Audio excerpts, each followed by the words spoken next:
शेर के मुंह में हाथ डाला है, इनकी नस्लें भी याद रखेंगी। इसकी प्लानिंग की नईम बुखारी ने, अताउर उर्फ नईम बुखारी ने, वही जिसने डैनियल पल केस में भी था और फिर इसमें भी था, कराची एयरपोर्ट टैग, इसके अलावा बहुत सारे केस हैं उसके। जब उसको पता चला कि मैं चौधरी असलम के पास हूँ तो लॉकअप के अंदर उसने हज़ार से फांसी लगा ली थी। ये चौधरी की दहशत। असलम खान उस वक्त इतने पॉपुलर थे और इतने बाअसर थे कि उन्होंने एक दिन लियारी टास्क फोर्स के खात्मे का नोटिफिकेशन हुआ और अगले दिन लियारी टास्क फोर्स बहाल हो गई।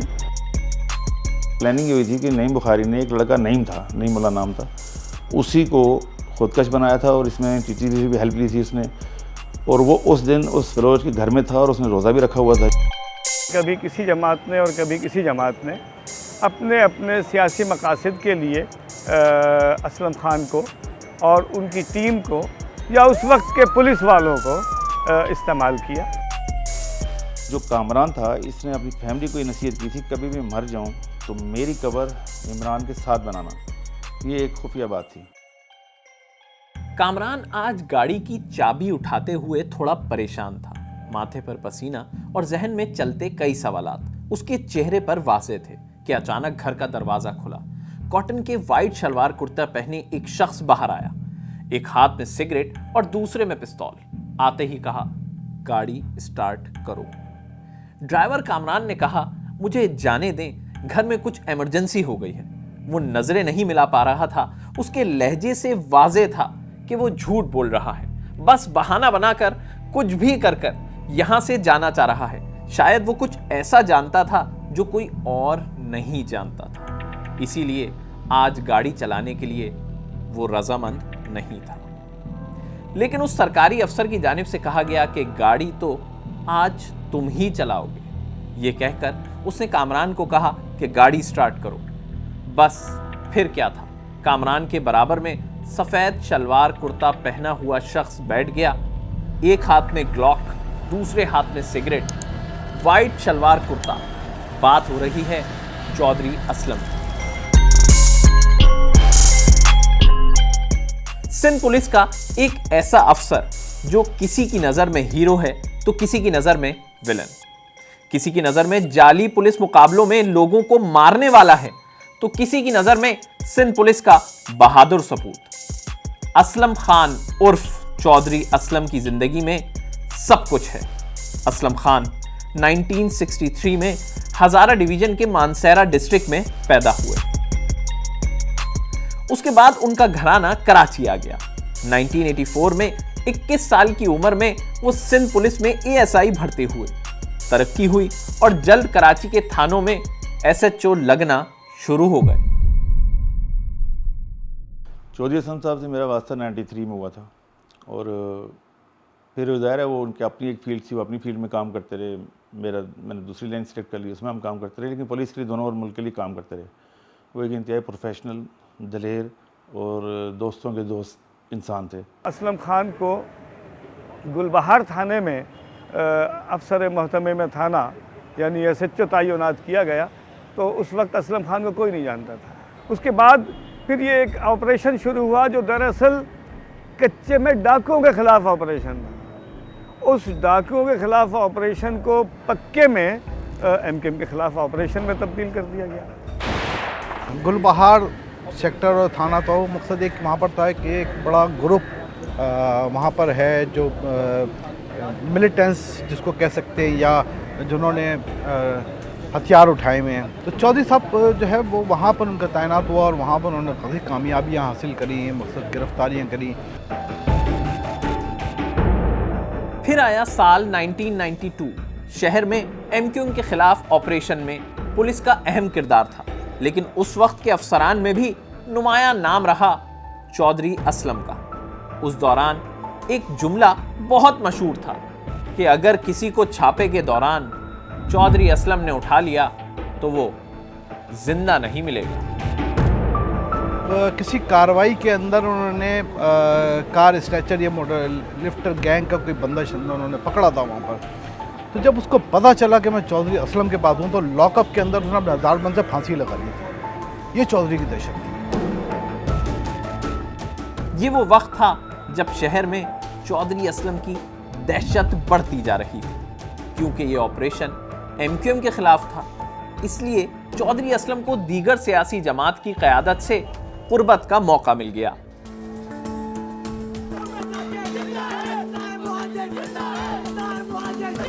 कभी किसी जमात ने और कभी किसी जमात ने अपने अपने सियासी मकासद के लिए असलम खान को और उनकी टीम को या उस वक्त के पुलिस वालों को इस्तेमाल किया और बअमर मजबूरी कह लीजिए, बतकाज़ाए बशरियत कह लीजिए, या उसमें कोई लालच, कोई ज़ाती मकासद भी हो सकते हैं, कोई मोटिव्स भी हो सकते हैं, कोई देखिए मैंने क्या खूबियाँ खामियाँ तो होती हैं। ये मुमकिन है कि वो पहले यानी नामवरी के मामले में नामवरी के लिए इस्तेमाल हुए हों और फिर वो इस्तेमाल होते चले गए हों। फिर एक वक्त ऐसा आया कि चौधरी असलम अपनी पोस्टिंग छोड़े अपने अफसरान की पोस्टिंग कराते थे। 1996 में MQM के खिलाफ जब ऑपरेशन ख़त्म हुआ तो चौधरी असलम ये जानता था कि अब इसी ऑपरेशन का रिएक्शन भी आएगा और वो बहुत ख़तरनाक होगा, इसीलिए उसने MQM से मामलात भी बेहतर कर लिए। जब MQM पीक के उसके ऊपर आई थी दौरे मुशर्रफ के अंदर, तो उसके अंदर जो है वो होम मिनिस्टर जो थे मुत्तहदा के थे, उनका बड़ा एक अहम किरदार था। और आखिरी वक्त तक जो है वो चौधरी साहब से जब मेरी बातचीत भी हुई इस मामले पे, तो उन्होंने ही कहा कि मेरे वो भाइयों से बढ़ के है। वजारत दाखिला जो थी वो जनाब रऊफ़ सिद्दीकी के पास थी और रऊफ़ सिद्दीकी साहब के ज़माने में ही चौधरी असलम कह लीजिए या हम तो असलम खान कहते, असलम खान को पुलिस में वो मकाम हासिल था जो बहुत सारे लोगों को आम हालात में नहीं होता है। तो आप इसे डील भी कह सकते हैं, लेकिन मैं नहीं समझता कि कोई डील का नतीजा था। एक ऑपरेशन से फारिग हुए तो साल 2004 में लियारी टास्क फोर्स का इंचार्ज बना दिया गया। चौधरी असलम ने बहुत से दहशतगर्दों को सिर्फ जेल नहीं भेजा बल्कि खुद भी गिरफ्तार हुए और जेल गए।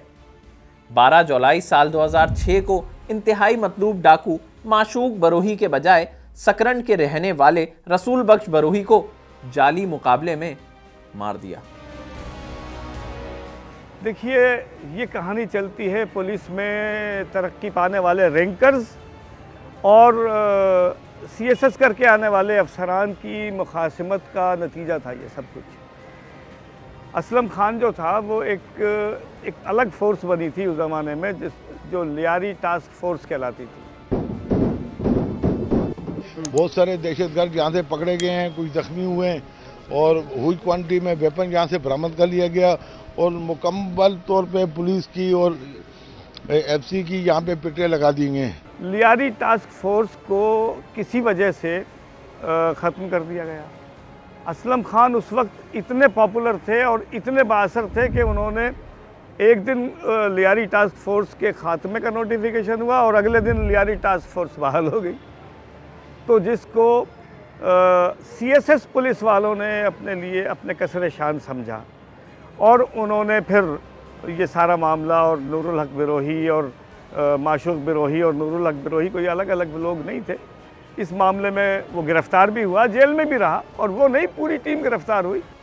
जेल से बाहर आने के बाद फिर SP का ओहदा दोबारा संभाला और स्टील टाउन में मुकाबले में लियारी गैंगवॉर के मरकजी किरदार अब्दुल रहमान उर्फ डकैत को 3 साथियों समेत हलाक कर दिया। एक बार दोबारा शहर में चौधरी असलम के नाम की गूंज होने लगी, लेकिन बहुत सारे लोगों ने इस मुकाबले को मशकूक करार दिया। ये इल्ज़ाम भी लगाया गया कि रहमान उर्फ डकैत को तो कहीं और मार दिया गया था और फिर लाश चौधरी असलम को दी गई थी। लोगों में पुलिस मुकाबलों का खौफ ऐसा था कि शहर में कुछ पुलिस अफसरान के नाम का सिक्का चलने लगा था।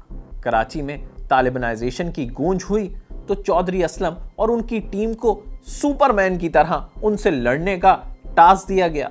चौधरी और उनकी टीम ने भरपूर कार्रवाइयां की और इन कार्रवाइयों का जवाब तहरीक तालिबान पाकिस्तान ने साल 2011 में उनके घर पर बारूद से भरी गाड़ी टकरा कर दिया। अगर आपको ये वीडियो पसंद आ रही है तो अभी सब्सक्राइब करें।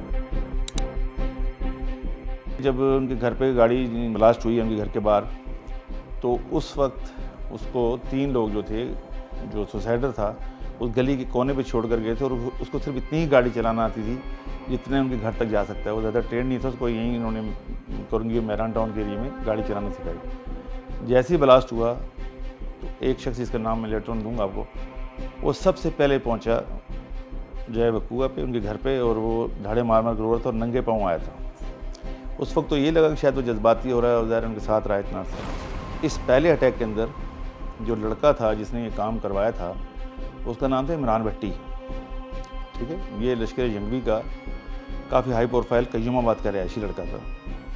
और जो चौधरी साहब के घर पे अटैक के बाद सबसे पहले एक जवान जो पुलिस का था पहुंचा, वो भी कयूमाबाद के रहने वाला है। दहशतगर्दों का प्लान था कि चौधरी असलम को उनकी फैमिली के साथ ख़त्म करना। कोई और होता तो खौफजदा हो जाता, लेकिन चौधरी असलम ने दहशतगर्दों को बेखौफ व ख़तर ललकारा। ये इन्होंने शेर के मुंह में हाथ दिया है, ये आपको इंशाल्लाह 24 घंटे के अंदर इनकी मैं नस्लों को ख़त्म कर दूंगा। गवर्नमेंट जो थी वो टीटीपी से कुछ मुज़ाकरात इनके हो रहे थे। तो एक दिन मैं बैठा हुआ था इनके ऑफिस के अंदर ही, तो मेरे सामने ही जो है वो इनके पास कॉल आई। उस वक्त इनका जो तर्जुमान था टीटीपी का शाहिदुल्लाह शाही, उसकी कॉल आई। तो कामरान ने कॉल उनको रिसीव करके दी, बात करी। चौधरी साहब जो है वो अचानक जो है वो गुस्से के अंदर आ गए और रंग जो है उनका लाल होना पीला शुरू हो गया, यानी कि फेस कलर एक्सप्रेशन चेंज हुए और बात तल्ख कलामी और मकसद वहाँ गाला गलौज तक चली गई, ठीक है ना। लेकिन उन्होंने ये मैंने ज़रूर सुना, बोला गवर्नमेंट अगर कर रही है तो कर ले, मैं चौधरी हूँ, अगर मैंने तेरे को मेवा शाह में नहीं गाड़ा तो मेरा नाम चौधरी नहीं। फिर हर मुहर्रम और रबी अव्वल से कब्ल की जाने वाली प्रेस कॉन्फ्रेंस को कौन भूल सकता है, जिसमें चौधरी असलम बताते थे कि उन्होंने दहशतगर्दी की कार्रवाई नाकाम बनाते हुए तमाम दहशतगर्दों को हलाक किया और बम बरामद कर लिया। काफ़ी साल ये सिलसिला चलता रहा। मुमकिन है ऐसा भी हो सकता हो कि पहले से पकड़ के रखे में, जाहिर सी बात आए तो दहशतगर्दी के लिए थे ना, उसको एक एन वक्त के ऊपर उन्होंने शो करना था ताकि शो करने के बाद जो दीगर उनके साथी हैं उनके हौसले पस्त हों। साल 2013 में लियारी एक्सप्रेस वे पर चौधरी असलम की गुजरगाह पर दहशतगर्दों ने मोटरसाइकिल में बम नस्ब कर दिया, लेकिन चौधरी असलम के शुबे में धमाके का शिकार बने केएमसी के कमिश्नर मतानत अली खान। वो इसमें मामूली जख्मी भी हुए थे। पुलिस मुकाबलों में 100 से ज्यादा अफराद को हलाक करने वाले चौधरी असलम को जो टास्क दिया गया वो उन्होंने पूरा किया। बस लियारी ऑपरेशन में उन्हें कोई कामयाबी हासिल नहीं हुई, या शायद वो इसमें खुद कामयाब नहीं होना चाहते थे। तभी चील चौक के एक कोने पर चौधरी असलम और उनकी टीम गली के दूसरे कोने पर मौजूद लियारी गैंगवॉर के मरकजी किरदार उज़ैर बलोच की टीम से कई दिन तक लड़ती रही। और फायरिंग का सिलसिला दोबारा शुरू हो गया। आप देख सकते हैं दोबारा फायरिंग शुरू हो गई है और ये चारों तरफ से फायरिंग की जगह आप देख सकते हैं कि इस ऑपरेशन पर यह इल्जाम भी लगाया गया कि चौधरी असलम को टास्क दिया गया था कि एक गैंग को हटाकर दूसरे गैंग को लियारी गैंगवॉर की कमान देनी है। उसको ना उस वक्त की गवर्नमेंट सपोर्ट कर रही थी ना कोई और, ये अपनी नफरी लेके वहाँ पर पहुँचे। इसके अंदर एक एसएचओ फवाद जो है वो भी शहीद हुआ उसके अंदर। बिठाना चाहते थे कि अरशद को बिठा के या दूसरे पुलिस को बिठा के जो है वो होल्ड करवा दें, ये चीज़ बिल्कुल सामने आई थी, लेकिन उसकी तस्दीक नहीं हो सकी। 9 जनवरी साल 2014 ये वो दिन है जिसकी बात हमने वीडियो के शुरू में की थी।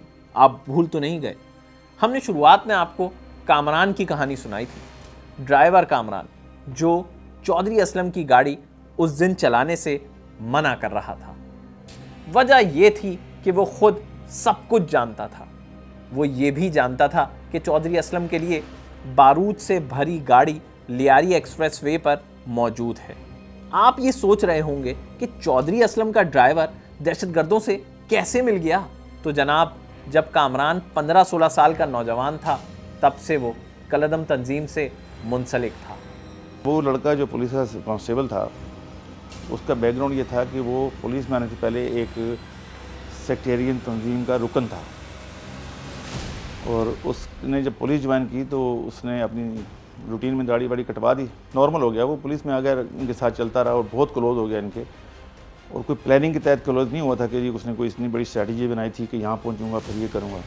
लेकिन 1 साल के अंदर, आखिरी जब 1 साल था, उसमें उसके दिमाग में वो पुरानी जो जरासीम थी वो दोबारा ज़िंदा हो गई। तो उसने देखा ये चोई साहब हैं, इनकी टीम है जैसे ये इन पे जिहादियों पे काम करती है। तो वहाँ से उसका माइंड चेंज हुआ, उसने अपनी इंश्योरेंस भी करवाई। और बकौल मरहूम जो अपना अली रज़ा शहीद के, तो वो कह रहे हैं हमें तो आइडिया नहीं होता क्या कर रहा है, लेकिन वो कुछ दिन पहले से ही ना कह रहा था बम, तो हम समझ ये ऐसे ही बोलता रहता है, इसने बम से मुराद था कि धमाका होगा धमाका होगा। जब चोई साहब जिस घर में रह रहे थे वो एक हमारी महफूज सोसाइटी है, उसके बिल्कुल सामने एक लश्करी जंगवी का और लड़का रहता था जो बलोच था। तो इसकी प्लानिंग की नईम बुखारी ने, अताउर रहमान उर्फ नईम बुखारी ने, वही जिसने डैनियल पल केस में भी था और फिर इसमें भी था, कराची एयरपोर्ट अटैक, इसके अलावा बहुत सारे केस थे उसके। उसने वहाँ पर क्या किया कि उसी लड़के से, उसी पुलिस वाले से रब्ता किया और उसने पूरी प्लानिंग के साथ अंदर ले जाके उनका घर दिखाया। वो प्ले ग्राउंड था, वहाँ से उतरते थे और वो गेट भी बता दिया जहाँ से वो चोई साहब निकल के फिर वो हसन स्क्वायर से होते हुए लहरी एक्सप्रेस वे आप वहाँ से आते थे। जिस दिन चोई साहब पे अटैक हुआ तो इत्तेफाक से उसकी उस दिन ड्यूटी भी नहीं थी, लेकिन उसको बुलाना पड़ा क्योंकि ड्राइवर से छुट्टी पे था। तो जब वो ड्यूटी पे आया तो वही गाड़ी ड्राइव कर रहा था चोई साहब की, उसको खुद पता नहीं था कि हमला होगा कब। वो प्लानिंग तो सारी दे चुका था उनको। अब जैसे ही वहाँ से उनकी गाड़ी निकलती है तो नईम बुखारी और उसके साथ दूसरे 2-3 साथी वहीं जो सी बलोच लड़का के सामने रहता है, मैं इसको नाम डिस्क्लोज नहीं कर रहा, उसके घर में ठहरे हुए थे। जो जब गाड़ी गुजरती है तो उनको सिग्नल मिल गया खुदकश हमलावर को, जिसने सुजुकी के अंदर एक्सप्लोजिव लगाया हुआ था और ऊपर उसने खाली ड्रम रखे हुए थे। ड्रम का कोई वास्ता नहीं है एक्सप्लोजिव के साथ, और जो कह रहे हैं ड्रम में केमिकल था, ऐसा कुछ नहीं था। तो जैसे ही इनकी गाड़ी उसने टोल क्रॉस किया और वो ज़ाहिर गाड़ी टोल क्रॉस करके स्लो होती है, फिर टर्न किया जैसी, तो उसने भी गाड़ी चलाना शुरू की और बिल्कुल गाड़ी के बराबर में गाड़ी ला के टकराने वाला कंसेप्ट लोगों के जहन में पता नहीं क्या है, टकराने से कुछ नहीं होता। उसने डेटोनेट किया, वो खुद भी मर गया और उसने चोई साहब को भी शहीद कर दिया। जब हमने कुछ काम किया तो हमें कोई 4 लोग पकड़े। उन्होंने बहुत सारे इंकशाफात किए। उन्होंने सिर्फ इस केस के बारे में उन्होंने कामरान का पूरा बताया। तो कामरान जो है वो उस इमरान भट्टी का बचपन का दोस्त था जिसने उनके घर पे हमला करवाया था चोई साहब के। तो जो कामरान था इसने अपनी फैमिली को ये नसीहत की थी, कभी भी मर जाऊँ तो मेरी कब्र इमरान के साथ बनाना। ये एक खुफिया बात थी। ये जो लोग हमारे पास इंटरोगेशन में आए उन्होंने इस बात का इंकशाफ किया, तो हमने इसको वेरीफाई करने के लिए, वाकई ऐसी बात है नहीं, जब हम आ गए तो बिल्कुल सेम ऐसा ही था। अब क्योंकि दोनों का बचपन का दोस्ती थी और दिमाग उसका उसी एलिमेंट के साथ जुड़ा हुआ था, तो उसी को इस्तेमाल करते हुए उसने लश्कर जंगी और टीटीपी के ज़रिए चोई साहब पे अटैक करवाया और उनको शहीद करवा दिया। तो जो लोग पकड़े गए उन्होंने फिर पूरा हमें जाके पॉइंटेशन भी कराई, कहाँ कामरान से मीटिंग होती थी, कैसे कामरान अंदर जाता। कामरान को बाकायदा पुलिस ने शहीद डिक्लेयर किया था। उस वक्त हम भी उसको शहीद समझते थे, लेकिन जब ये केस में लोग पकड़े गए, उन्होंने डिस्क्लोज़ किया, तो फिर हमने रिपोर्ट भी भेजी। हमारा उसकी फैमिली से कोई इख्तलाफ नहीं है, लेकिन जिस शख्स ने एक शख्स को, अपने अफसर को जिसके साथ उसने हल्फ लिया है, जिसके साथ ज़िंदगी गुजारा है, अगर उसको शहीद करवा दिया तो फिर वो शहीद नहीं है। उम्मत अखबार मुझे आज भी याद है, खबर छपी थी कि चौधरी असलम की मौत पर सुल्तानाबाद के इलाके में खातून ने शुक्राने की नवाफिल अदा की है। अगर किसी ने उसके कत्ल पर या उसकी शहादत पर शुक्राने की नमाज अदा की तो बहुत सारे लोग ऐसे थे जो उस दिन रोए थे। इसीलिए मैंने शुरुआत में कहा था, हीरो या विलन ये आप पर और आपकी सोच पर डिपेंड करता है। लेकिन जो भी है, एक जिंदगी में इतना कुछ, चौधरी असलम के पास बहुत लोगों के राज थे जो शायद उनके साथ ही दफन हो गए। कि वो एक मुकम्मल पुलिस वाला था और पुलिस वाले को जराइम पेशा अफराद के लिए विलन होना चाहिए और कानून पसंद शहरियों के लिए हीरो होना चाहिए। बहुत कम पुलिस वाले ऐसे होते हैं जिनकी धाक होती है। असलम खान उनमें से एक था। कि जब चौधरी साहब की शहादत हुई है तो शाहिदुल शाहिद का बाकायदा तौर पे बयान आया था कि दुश्मन था लेकिन बहादुर दुश्मन था। अब चोरी साहब की जो टीम थी वो अच्छी टीम थी, लेकिन प्रोफेशनली मैं समझता हूँ कि जिस तरह हमें काउंटर टेररिज्म का काम करना चाहिए शायद वो इस तरह नहीं कर पा रहे होंगे या नहीं कर रहे थे, क्योंकि हम तो क्राइम सीन से शुरू करते हैं और फिर उसको पूरे नेटवर्क को मैं आपको गिन के बता सकता हूँ हमने कौन कौन से नेटवर्क ख़त्म किए और बाकायदा उसकी हमने अफसरान को और बाकी लोगों को बताया कि जी अब ये ग्रुप इतने साल तो कम अज़ कम काम नहीं कर सकता।